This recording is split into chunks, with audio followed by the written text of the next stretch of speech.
Giving back to her community has always been a priority for Violetta Lewis, but it was her time volunteering in a hospital that would eventually lead her to becoming a nurse.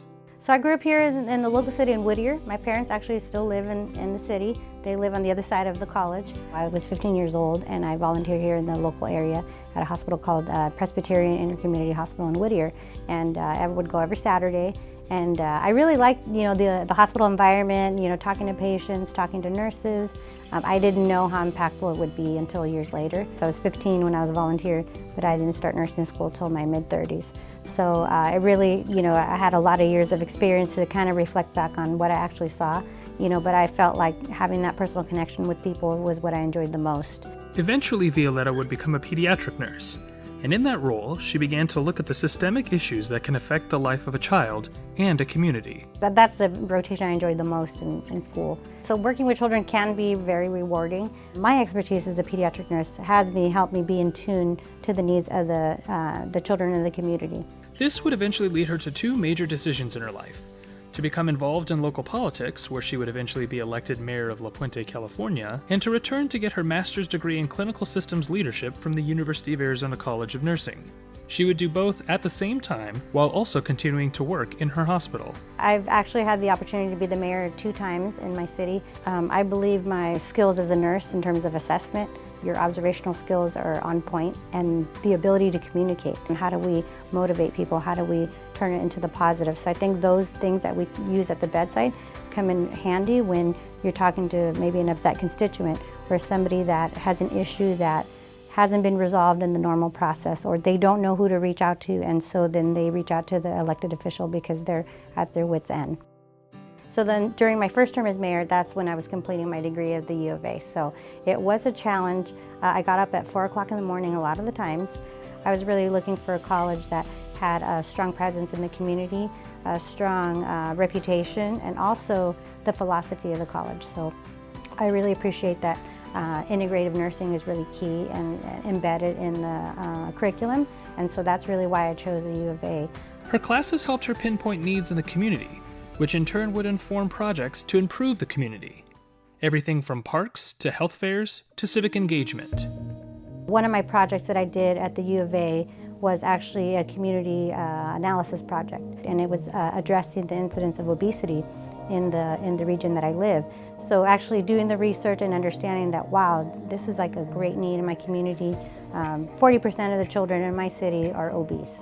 That's kind of staggering to think in a population of 45,000, half of that group is children. So I was, looking at the factors of why children are obese, lack of parks, lack of places that, where they can exercise safely. I believe that accessibility to healthcare is a challenge, especially in, like I said, urban areas. So addressing those needs, and like I said, minimizing the fears of actually obtaining healthcare, that was the idea about bringing the health fair to the city park, where it would seem less intimidating for people to access services.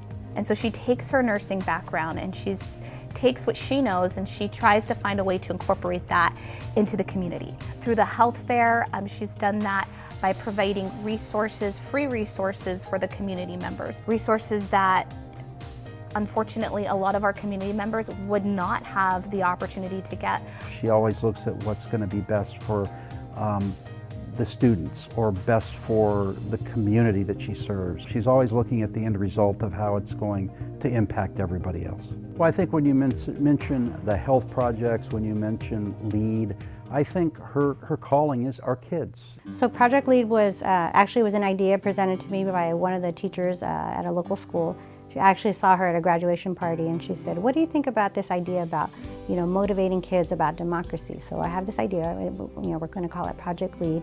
And she's like, yes, so that summer I got together with Mr. Nieto and Violetta and some other administrators from the city, and we planned how to create Project LEAD, which stands for Life Experiences About Democracy. So we started out small, just a couple activities, inviting them to the city council meetings.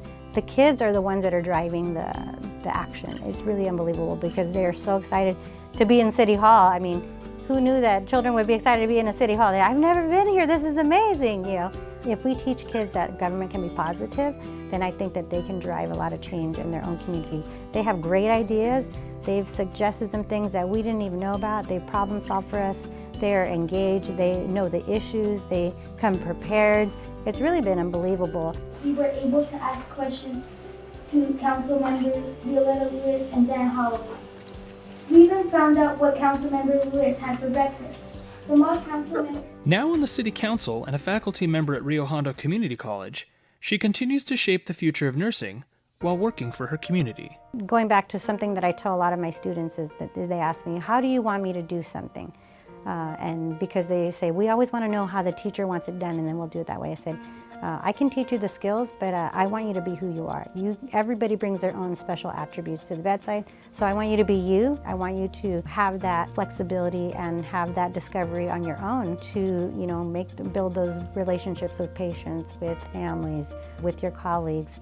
That is going to be your own journey, but the skills I will teach you. The practical things, that's what I'm there for, and I'm there to be your support and your coach. So I think you really need to discover in yourself what your attributes are and the things you need to work on. But it kind of gives you a lot to think about. I think that nurses are underestimated a lot of the times, and we are trained to be natural leaders and teachers at the bedside. So how does that translate to things in the community? People don't realize that nurses are trained to be analytical, to have clinical reasoning, to not waste time. You need to make a decision. You don't have the luxury of time sometimes to decide on something. And so I think that those are attributes that help me be a leader in my community. It's pretty good. Anything else?